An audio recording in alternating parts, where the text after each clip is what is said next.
This is the Simpit. I'm your host, Sean Cole, and welcome to today's edition of the Pit Stop, where you, my good friends, the pit crew, you are the real star of today's show, because I'm always talking about things that you guys are doing. You guys are always interacting with me and sending in stories and making it a better show, just talking amongst friends about sim racing. Happy Monday to everybody. Did you have a good weekend? I had a crazy intense weekend with work to do for the endurance race on Friday, the endurance race all day Saturday, Mazda race on Sunday, not to mention trying to get some personal things in and catch up on some other work. So it was a crazy, crazy, fun, busy weekend for me, and I'm all pumped up for this week because I think I'm going to start getting caught up on things. I don't know if you noticed, but I think the intro played a little smoother today. I think I got that worked out. New patron credits finally for October. At the end of the show, you'll see that for all the people who help support the show. So anyway, it was a very positive weekend for me, and I hope the same for all of you. So with that said, what is going on in sim racing today? A few things. Number one, you can win a free copy of Forza Motorsport 7. Forza Motorsport 7, not Horizon 4. All you need to do, and this is at the Forza Motorsport Twitter page, all you need to do is go over there, and there's a post here from Tanner, but follow him at Tanner Faust and Forza Motorsport on Instagram, and then tag a Forza fan in the comments. I guess, I don't know what defines a Forza fan, but that's all you have to do to enter. They're going to pick a winner this coming Friday, so if you want a free copy, nothing more than a few clicks, you could be entered into that contest. That's all I have there, but over the weekend, this was actually on Friday after our other show, Forza Weekend Review, so from Brian Eckberg, their community leader, telling you everything going on inside of all that is Forza. 10 hours. Yes, we're going to talk about the endurance race a little bit towards the end of the show. It was a very, very fun event for us. My buddy Tanner. I'm going to have to meet some of these people that I talk smack about face to face. Anyway, but they do have a write-up on everything, talking about Goodwood. We know about that. We've talked about it. But it's more content. Just kind of, like I said, it's a little bit of everything from Forza this week in review. And you'll find that at the ForzaMotorsport.net site itself. Yes, Babs, we moved the show over. I made one announcement on the other show, or on the other channel. I should probably do more than that to let people know about it. No, I am not talking smack about Tanner again. I want to meet Tanner. How's that? There you go. Anyway, so you got that at the Forza. Switching over to their big competitor, Gran Turismo. I'm going to blow through these because if you want to check it out, go check it out for yourself. There is a whole bunch of videos, write-ups, posts, entries regarding the Asia-Oceania final that went down in Tokyo, right? So they have videos here showing some of the racing here. Apparently, the pole went to Kokubun. The first race is a go. There we got that. Kokubun wins the qualifying. We see that with a 2:19.738. More footage of the races. And it looks like in the championship finale, it was Kokubun who won that, followed by Wong and Yamanaka were the big winners there. Wong is coming. Watch out, Wong is coming. So there's Wong making a run at second place there. And cool video. I love when you got these, both the intensity of both drivers. That's what I really like. Yeah, me, Scott Speed, and Tanner went out drinking last weekend. We've ironed everything out. So anyway, you can follow all that, and it looks like, oh, in the other finale, it was Wong who got by Kokubun. So lots going there. There's the big three hitters, though. So the final after everything played out, and this again was going on in Tokyo. But you had Kokubun, Yamanaka, and Wong being the three finalists. Japan, Hong Kong. So there you go. That's what's going on in GT Sport. Just a reminder, so the next race in the NASCAR Peak Antifreeze series on iRacing is going to dictate the next two spots of the four drivers that are going to have a shot at winning the championship for Homestead. So the final four right now, we know Michael Conti and Matt Busa are both into the final, and the final two spots will be claimed at this week's race at Dover. So if you want to stay with that, you're going to want to watch that. And here's a onboard at the Monster Mile. Hasn't anyone run a race yet? So big stuff going on in iRacing as we look at the championships coming to a close. Another video if you're interested, but apparently Dr. Disrespect was watching Nicky Thim race.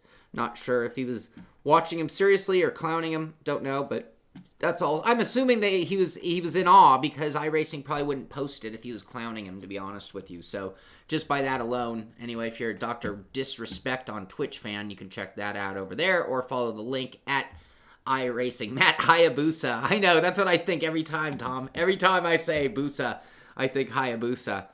We should give him the nickname. Matt Hayabusa. Brad, what are you waiting for me to tell you? On Discord? I missed something there. Franco, what's happening? Joa. I don't want to leave anybody out. I got to name all of you guys. Tom, Mitchie, everybody's in the channel. Mitchie's going to be streaming at 10 o'clock. Some FSR, I do believe. Mitchie, clarify that if I'm wrong. But if you're looking for some racing action and one of the best and a in-house streamer with the Simpit, Mitchie Hoyer will be on this very channel a little bit later. Just a reminder, we are down to two days till we get our second look at Assetto Corsa Competizione, and this is going to give us a second car, second track, and leaderboards, which means we can all start competing against each other, at least posting laps and maybe sending them to me, and maybe we'll start a Assetto Corsa Competizione pit crew leaderboard or something like that. That could be fun and maybe get a little more legs out of the second update for Competizione 2 days away. Race Room, talking about the finals, really. The Mercedes AMG Motorsport e-racing competition with the third e-racing finale final coming up on Friday. It's time to look at the history of Race Room's prestigious competition. So, anyway, if you go to Race Room, they actually have a beautiful shot there. I love this shot. All these rigs lined up. You know I'm a big fan of these stage-type settings for the sim racers. But you can catch up on everything that's got us to where we are today as this, very, very serious esport competition gets closer and closer to the end. What else? Doug's here. Hey, Doug. Dakar. Another. I mean, say what you will about Dakar, but you got to applaud their effort because 0.7 literally means this is the 7th patch to the PC version since it came out less than a month ago. I know wheel support was one of the things that got added. That was one of the ones that was needed for me to consider getting in. I've had one person say, hey, they are trying hard. You might want to give it another shot at some point. I'm still waiting for somebody to say, hey, today's the day. You got to try it. It's really worthy. It's really fun. Show it to others. Oh, a little bug in my throat. Excuse me. Very sorry. Mitchie's going to be with Mercedes there. Hey, there you go.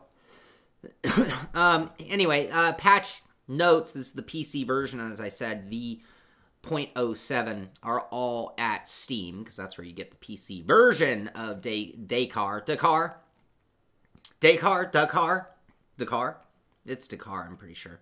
Anyway, improved AI behavior, improved chuck tire damage adjusted, better UI. Anyway, a bunch of improvements to Dakar. You guys got to tell me, though. You tell me when it's time, and then I'll get in on it. NASCAR Heat really promoting what's going on there with their whole Road to Miami eSport tournament, which here's a recap of week 3. So if you want to see the guys that are the best of the best in Heat, they have a recap video at 704 Games NASCAR Heat on Twitter. In addition, we can get the story here, and then they're promoting the next event being Dover, which is going to be yesterday, it looks like, is when they ran Dover. Don't have any word on who won that. I don't even know who the who's who in this are. This one is really coming together very, very quickly. I mean, you think of when the game came out, when they announced their series, and when their finals are, it's just like helter-skelter. Anybody in the world could have gotten in on this and really had a shot, to be honest with you. Anybody. Oregon's good in ATS. So Spatial, I'm glad you said that. I'll make it more official with a message to the patron group. I have a few more emails coming to the patron group of things we're going to do special together. But we're going to do an Oregon multiplayer. I've been talking to Dan DiMaggio. I see Dan's here in the chat. I think I'm just going to clarify with some things, people. I think we're going to shoot for next Monday. Dan gave me a whole write-up. I'm going to send it to the group and see if we can't do a Simpit Pit Crew Monday Fun Day ATS, but we won't be able to do Oregon. I think we have to go non-mods, but we are going to do a convoy. So we're going to get out there and go nose to tail and save some gas and run from the cops, I guess is what you do. I'm not sure. Heiko, yes, we are going to look for some ACC. I think we're going to keep an in-house leaderboard, and I'll show it on the show, perhaps. So, what else? Anyway, so anybody could have won this NASCAR heat. I'm sure at this point it's too late to start and still have a good shot at it. So, McLaren Shadow, the competition on iRacing happened over the weekend. And so what we now have is round 4 at Imola, where Matteo Ugolotti won the race from Italy, followed by Duame Dalmasis Torres from Iberia, and Linus Technow from DEATCH group. Another video from the guys at MotoGP. I love these side by side. So this one is another Dovey comparison lap, MotoGP versus real life. This is, the passion in Thailand is unquestionable. Thousands of fans coming to the MotoGP preseason test at the Buriram International Circuit, February. Anyway, so another cool video where you can kind of just size up the sim itself and see how it looks as far as not only the course, but like the movement and action of the bike. And at times, I tell you, it's hard to tell one from the other. Like if you look away and come back. But on the other hand, when you look at the real life one, I always am fascinated by just how twitchy everything is for the rider's body compared to the fairly mellow body movement of the simulated guy. But very accurate circuit, as you can see, and I wish Motorcycle Sims translated better. I would play a lot more of them. So there's a reviews at Hexus. I think I found this at like Tech Power Up. They are showing this article, but here is the MSI GeForce RTX 2080 Ti Duke 11 gigabyte overclocked. So this is like one of the big big boy versions of the new cards, the RTXs, the 2080 Ti Duke. Triple fans, cool graphics on the thing, and this kind of card here, when you can actually find one. I know it's hard to kind of find and get your hands on them. They're being sold but not available kind of thing. They're trickling out there at this point, but 1,300 euro for this one. Anyway, yeah, I told Dan that he should stream it from his end as well, but we'll see if that happens. Yep, Dan just said he's going to lead the way. I'll take care of the streaming, but we're going to have a lot of fun with that. This is a cool article. Varjo raises $31 million to further develop a bionic display headset with better display, wider field of view, things like that. But anyway, it was actually a London-based investment firm that goes by the name Atomico that came in big. So this wasn't like a crowdfund-me $31 million venture. This was a company having huge belief in what another company is doing and buying in on it. So, you know, we are talking and waiting for the future of VR, and this company could be one of the futures of VR. We'll have to keep our eyes on that. Get it? Keep your eyes on the VR. Hey, Shane, how you doing? Welcome to the show. Thank you for being here today. Pete RW on YouTube has a performance. So you want to get a performance test? Sim racing only, by the way. Pete RW showing off the 1080 Ti versus the 2080 Ti VR specific performance in sim racing only. So if you're a VR user and you're wondering whether it's worth the money to go buy the 2080, is it going to give you the upgrade? Is that going to be the game changer that VR needed? or is it not? Who knows? It's stuff that I will have to know, but I'll have to find out from others who are guruing those type of technologies since I'm working on other stuff. But a few of our friends, a few of the pit crew do look for the best video cards they can get and run VR. So we'll see what goes on there. We know about the Ryzen 8-core CPUs, and what's been waiting in the balance was the Intel 8-core CPUs, but apparently they are now here. So we've seen stats, we've seen things about the Core i9-9900K, and it will likely become the CPU of choice of many GPU reviewers, where single-thread performance is still the most important factor. So that's another thing that I'm going to have to hear from my gurus. Am I better off with an Intel or an AMD GPU, CPU, the works in, you know, for me, realistically, we're a couple months. I need some patches to games. I need some driver updates from the manufacturers. And at that point, I think we're going to be really at one of those crossroads where does one brand have an advantage over the other? Maybe it comes down to whether you're in triples. Like on one of my systems, I'm running NVIDIA. The other one, I'm running AMD and only doing doubles. But I can tell you, I kind of like NVIDIA triples better because it works with my Windows better than the AMD version.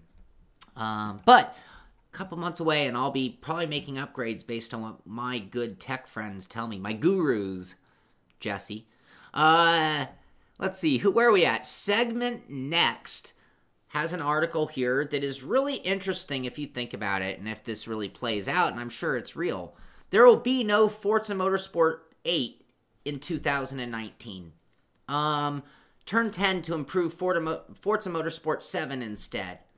Now, this is really significant because if there's one thing you could say about a lot of the franchise titles like F1 2018 or Forza or Gran Turismo even, is that have they become the Maddens? And I don't mean to single out Madden, but, you know, Madden came out when I was like a young gamer, and they still make the thing. So if they really went in series, it's like, what are they at? Madden 28 or something? I don't know. But my point here being is sometimes the changes between years is very, very little. It's like uniforms and stadiums and trades and drafts and things that have changed the title. I'm not saying that about Forza when you go 1, 2, 3, 4, all the way up to 7 and now questioning 8. But what is really significant about this is that Forza with Motorsport title has always been, and I mean always been, every other year. You know, Forza 1, 2 years, Forza 2, 2 years, Forza 3, so on and so on and so on.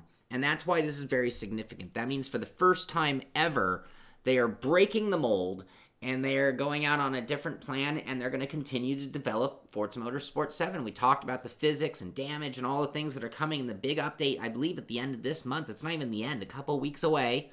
Big update to Forza Motorsport 7, and this is huge. Or does it mean they have something entirely different up their sleeve? Who knows? It might not be as simple as it seems. Anyway, just thought that was really cool, interesting news.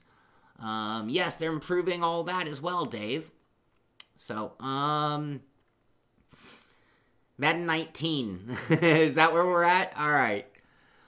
This is not new. This actually came out on September 26th, but I do love when NASCAR shows Parker Kligerman driving NASCAR, showing off iRacing, but, you know, using simulation to describe to the masses watching at home what it's like to run, in this case, Charlotte Roval.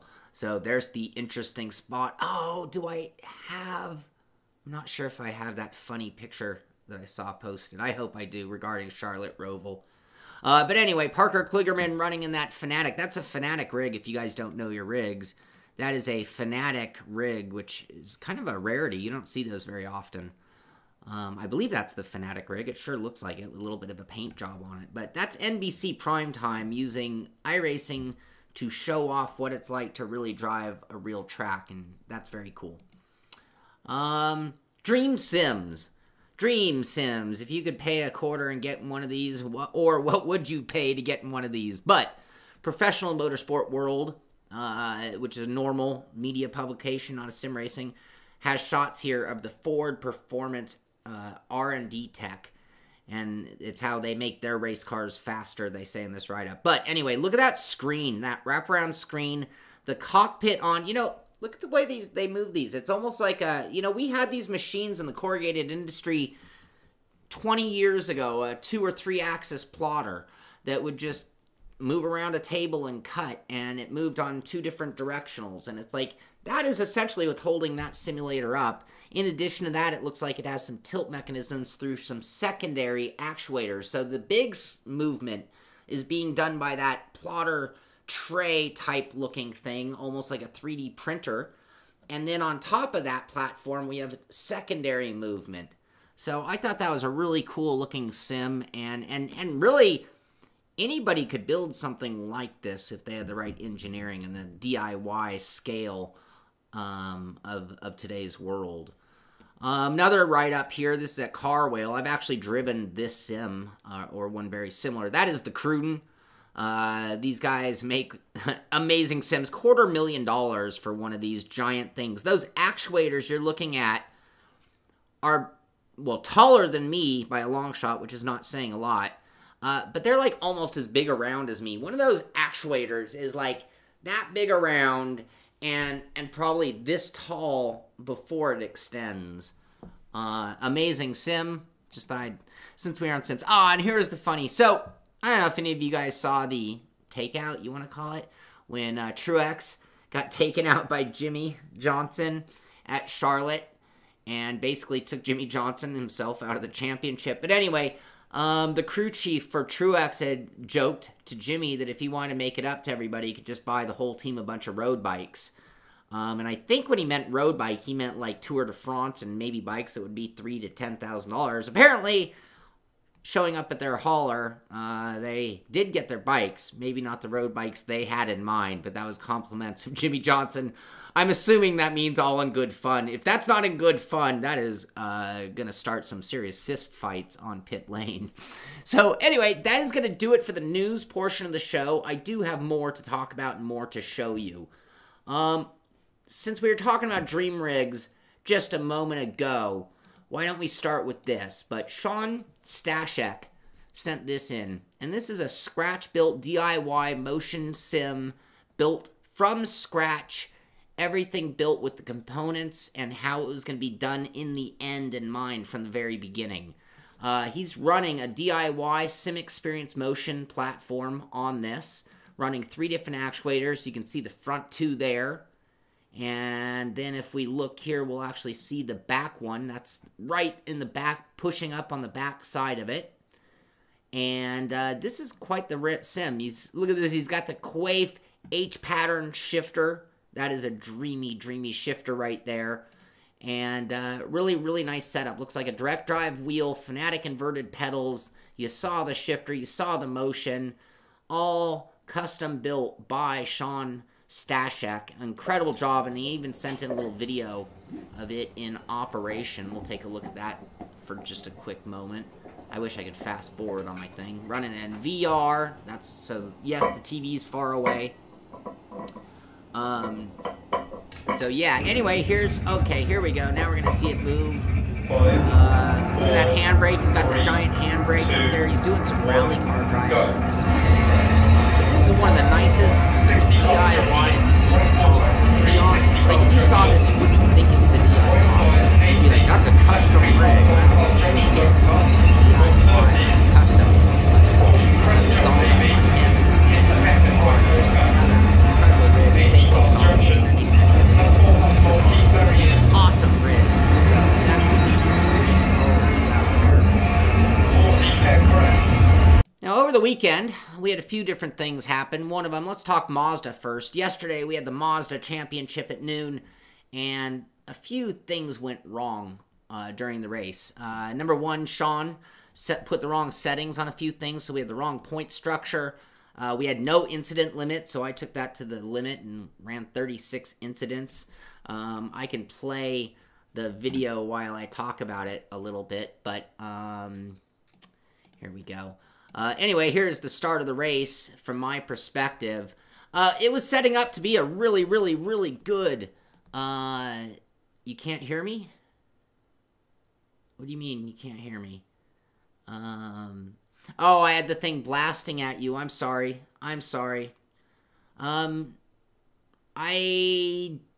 don't have it handy, but I can probably get you guys a link to that. If you guys hang out, I'm sorry about blowing your ears out, you guys. I'm sorry. I'm sorry about that. I am so sorry. I try to check for those things. Speaking of check for those things, let me get that link for you guys. Since we are doing an interactive show here, we might as well, right? And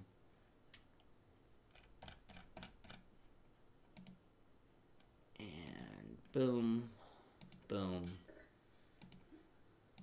This way you guys can watch it without getting your drums blown out. So there's Sean's rig. You can check out that video in close-up. But anyway, yesterday's race was going really well. Everyone was having a good time, and then iRacing servers completely started crashing out, and people just started getting dropped from the room. Oh, that was after the race. Do I have that moment? So the moral of the story is, I sent out an email to everybody in that series. We are going to restart the series. So we're going to throw out the results of that race because 2/3 of the grid, including the top 3, got dropped out. We are going to redo, well, no, we're not going to redo. We're just going to consider that was a practice race and throw it out. And we're going to start a new series, which you're already, if you're already accepted into the series, it's automatic. But that series will start next week and just pick up where we left off. I sent everybody an email, but it was really unfortunate because it was a really fun race. And that was really too bad. Now, on a flip note, an incredible race. Petit Le Mans. Man, this was a tough race. Road Atlanta is a fun track, but man, I don't know if it's the best track to go hours upon hours because it is a very difficult to drive track. But the Simpit Pit Crew team ran 8 of us in one car over the 10-hour race. And I just want to congratulate and thank Amir Assad, Brian Osterreich, Michael Reutman, George Sandman, Curtis Wright, Grant Henderson, Joa Antonio, and myself, because we took that car from a 24th starting position and just drove all day, consistent, strong laps, being smart once again.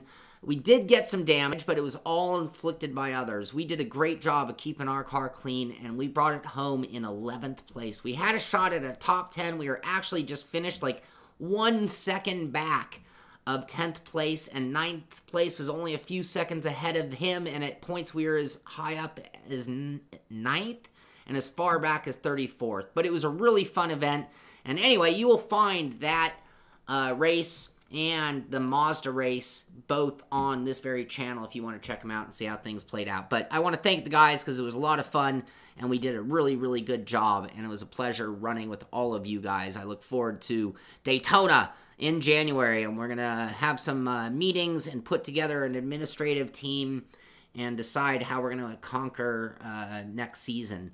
So we'll have more on that for the patron group as well. And beyond that, I will have a private patron unboxing coming up. I'll send an email out on that. And other than that, I'll keep the rest of that private. I don't mean to keep saying it over and over again. So anyway, that's going to do it for today's show. Another fun one. Gotta love Mondays. We're kicking off a new week and should have a lot of cool things coming out of the Simpit, both on the main channel and this channel all week long. So you're going to have to stay tuned. Make sure you subscribe. Click that little bell so you know if we go live with anything like that.